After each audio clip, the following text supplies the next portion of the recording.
talking about the show, can you talk about what you did in your hiatus? Did you do another project? Or did you I didn't. This hiatus, literally, we did some assorted conventions and conferences all over the world, actually. So we didn't know if it was going to be. We hadn't gotten the pickup yet for season 7, so we didn't know whether we could go off and do a movie or whether we should stay kind of obviously free if the show started again. So I just kind of spent some time with my wife, and my family in Texas, and went all over the conferences. So you said you went international. Were you surprised with the reaction that the show has gotten? I was. I mean, I'm still surprised at the reaction it gets locally. So internationally, it's really kind of mind-boggling to sit around and go, you know, you're walking around, you see people kind of giving you eyes, like figuring out who you are, and it's really flattering. It's really reassuring.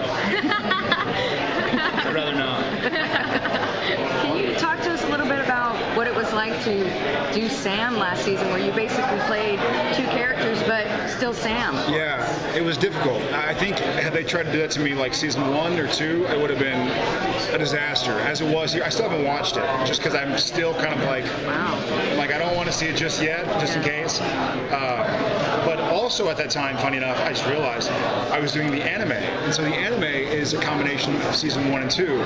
So I was doing like Soulless Sam, and then post-Hell Sam, and then running to the sound truck and doing like season 1 and 2 Sam, where he's like, I want to go to law school. I was like, where am I? It took me like a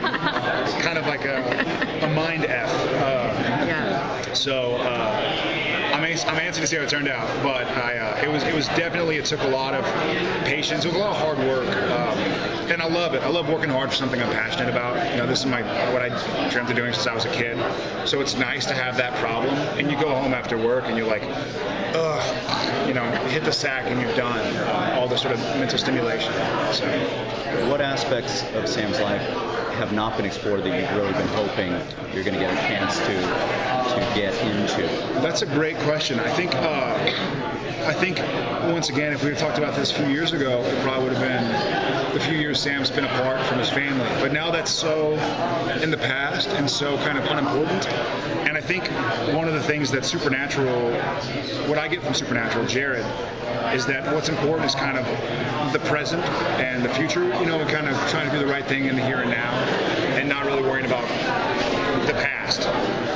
And obviously Sam has in some ways a kind of lurid past, you know, from sucking demon blood to killing innocent people every now and again, to whatever he did when he was soulless, to whatever he did in hell.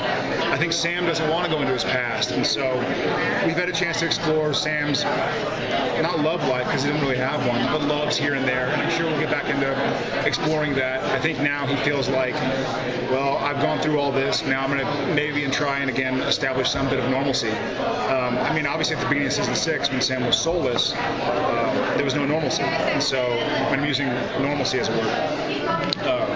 But I think now he wants to try and, not like season 1 where he's going, I want to go back to school, but he wants to live as normal as he can. When you boil the show down, it's basically you struggle between good and evil. Has it changed your thoughts on it at all? My thoughts on good and evil? I still root for evil. In what sense, Jared or Sam? No, you. Personally. I mean, you know what? It's been a fun. That's a good question. One of the things that I love that Supernatural consistently does is plays with the idea of the road to hell is paved with good intentions. You know, and I think what it boils down to, if anything, and I've grown a lot. I mean, I just on Tuesday, right? I think Tuesday I just turned 29, and so I started when I did the pilot. I was 20. Thank you. Yeah, I was 22 when I did the pilot, and I'm 29 now. So I think unless you're living under a rock, those are very formative years.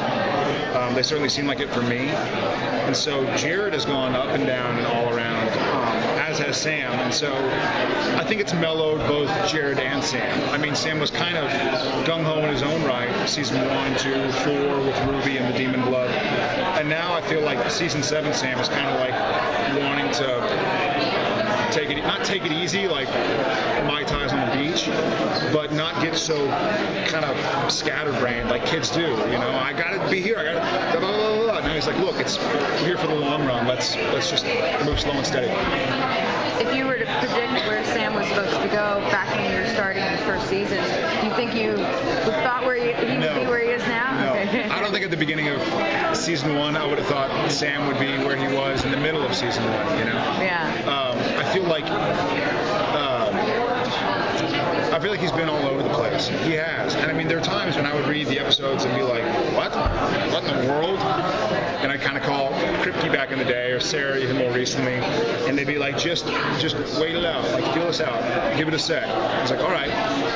And sure enough, it all told a grander story. And at the end of the day, I mean, I'm an actor employed to tell a story, you know? And so I've had a great time doing just that. I wouldn't have thought that I'd be where I am now, either as Jared or as Sam, I guess. But, you know, that's why I'm the actor, not the writer, I guess. Do you think that your character has really accepted the life that he has already? I think he has now. I think season 7, the beginning of season 7, he kind of has. There have been moments in time where he either very much has not, or very much has and been proven wrong one way or the other. But this season 7 Sam is a much wiser Sam.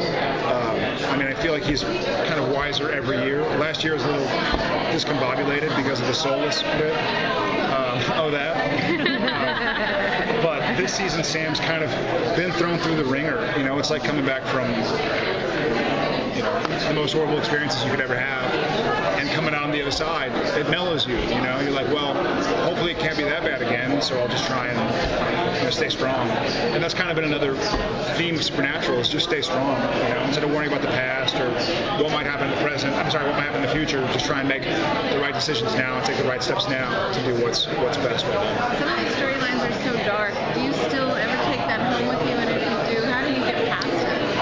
I feel like I do. I'm better now at separating it. But there were certainly times where you do take it home, because also when you're shooting a TV show, you know, it's not show up on set and you know everything. When you go home, you're still reading the episode, reading the next episode to remember where you're going, reading the prior episode, or watching the prior dailies or something. So it's 9 months of Sam Winchester, you know? And Jared's in there somewhere. But I feel like I really do. I'm going to say or art becomes life becomes art. Kind of self-fulfilling prophecies. I feel like Jared has kind of ebbed and flowed with Sam. I remember season 4. I remember Jared was kind of in a place of like, I gotta this and blah blah, and I was very kind of active, and I gotta get everything right now. And I'm gonna, once and for all, I'm gonna do what it takes. And kind of Sam was the same way. He was like, fine, I'll do it. Lilith and Ruby, and sure, give me the blood. And now I feel like Jared now is kind of like, oh look, it's fine. Like this is a marathon, not a sprint. What's it like to have Jensen direct you? It's great. He and I, obviously over the last, we joke with each other all the time. I mean, I see him more than I see my wife, my, you know, brother and sister, my mother and father, and my dogs. So I think I've probably seen his face more than any other face over the last 7 years, and vice versa. And so we have that relationship where, man, we've gotten at it with each other and been totally cool. Like, when you're with somebody for 7 years, there are times when I'm stressed about something going on, or he's stressed, we're like, chill out, blah, blah, blah. And so I know him so well now that he can communicate to me as a friend, and as an actor, he's a tremendous actor, and so he communicates to me as an actor. And he doesn't say stupid stuff like, all right, do that one faster to get more energy. He's like, hey, remember, there's urgency. Like, we got to get out of here and get to the next place. I'm like, oh, okay, cool. Like things that an actor would tell himself at the beginning of the scene, like, don't forget, I'm mad at Dean right now. Okay, cool, action. And then it affects how you kind of, you know,